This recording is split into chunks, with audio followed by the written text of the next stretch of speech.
dari kelompok kami. Untuk mengefisiensi waktu, model pertama akan dimulai oleh Yulia Triwanti. Baik, saya akan membacakan kasusnya terlebih dahulu. Kurangnya sumber pemasukan sekolah hanya berstandar pada keuangan yang berasal dari siswa. Apa dampak yang ditimbulkan pada lembaga itu sendiri. Adapun dampak yang kami temukan dari diskusi kelompok kami yang pertama, sekolah dan lembaga tersebut sulit untuk maju atau berkembang dan tidak ada perubahan ke arah yang lebih baik.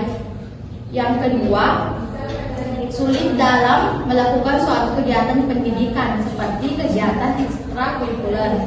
Yang ketiga, kurangnya sarana dan prasarana dalam proses belajar mengajar. Dan yang keempat, minimnya bahan ajar. Adapun solusinya akan dibahas oleh saudara Yulisan. Baik, adapun permasalahannya itu kurangnya sumber pemasukan sekolah hanya bersumber pada keuangan yang berasal dari siswa. Adapun solusi dari kami atau yang kami dapat yaitu membuat program kerja dan belanja prioritas. Maksudnya di sini membuat prioritas belanja dan membuat program kerja yang sejalan dengan upaya penghematan dana. Adapun yang kedua, mencari dana dari sumber lain. Baik, terima kasih teman diberikan. Dan saya itu bagaimana atau apakah ada contoh kasus yang bisa memperkuat solusi yang Anda berikan? Yaitu mencari sumber dana yang sudah ada sebelumnya, kemudian direalisasikan untuk kegiatan yang sudah tercantum dalam perencanaan. Sumber dana berasal dari internal dan eksternal. Sumber dana internal berasal dari SPP bulanan siswa, sedangkan eksternal berasal dari sumbangan alumni, BOS, sumbangan pemerintah daerah, dan sumbangan pengembangan sekolah. Sumbangan pengembangan sekolah bersifat tidak wajib.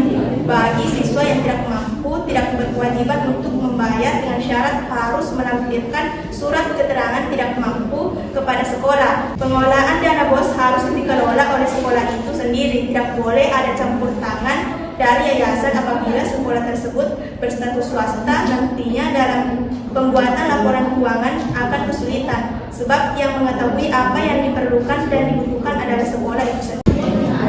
Baik, terima kasih atas contoh yang diberikan. Mungkin kami sudah sepakat, setuju. Tadi saya mendengar sedikit dari solusi yang Anda berikan, bahwa salah satunya yaitu mencari sumber lain, artinya mencari dana dari sumber lain. Nah, dari situ yang ingin saya tanyakan, sumber lain ini diambil dari mana dan bagaimana prosesnya? Baik, terima kasih atas pertanyaannya. Benar yang dikatakan bahwa soal keuangan mungkin tidak semudah itu. Adapun perolehan keuangan yang dimaksud dari kami itu ada dua, eksternal dan internal, yang telah dijelaskan tadi. Dari SPP siswanya sendiri, sumbangan dana dari pemerintah, BOS, dan sumbangan para alumni. Namun saya melihat fakta, kumpul uang saja kayak di daerah sekolah, kampus untuk pembangunan itu biasa susah begitu ya. Apalagi kayak misalnya kayak kumpul alumni itu juga susah sekali, apalagi kayak pendanaan yang masing-masing alumni itu punya kesibukan, punya kebutuhan masing-masing. Jadi kalau mau dipikir, kalau mungkin berharap dari sumbangan dari alumni kayaknya tidak cukup, apalagi penduduk sekolah atau warga sekolah itu banyak juga. Dan sementara para alumni itu sendiri punya kebutuhan masing-masing yang bisa dibilang prioritasnya itu adalah keluarganya. Tadi mengatakan bahwa berdasarkan fakta sulit. Jadi Anda sama halnya mengatakan bahwa ini bukan fakta. Dan sedangkan yang kamu pakai itu berdasarkan fakta. Dan kejadian yang telah terjadi di sekolah SMA warga dan SMA penduduk Surakarta. Jadi apa lagi namanya? sumber dari alumni itu yang Anda temukan apakah mampu membuat program sekolah dari sekolah tersebut berjalan efektif? Sumber dana yang kami cari itu ada dua, ada eksternal dan internal. Internalnya dari SPP, adapun eksternalnya bukan hanya dari sumbangan dari alumni, melainkan ada dari dana pemerintah dan semua sudah satunya juga dari sumbangan alumni. Jadi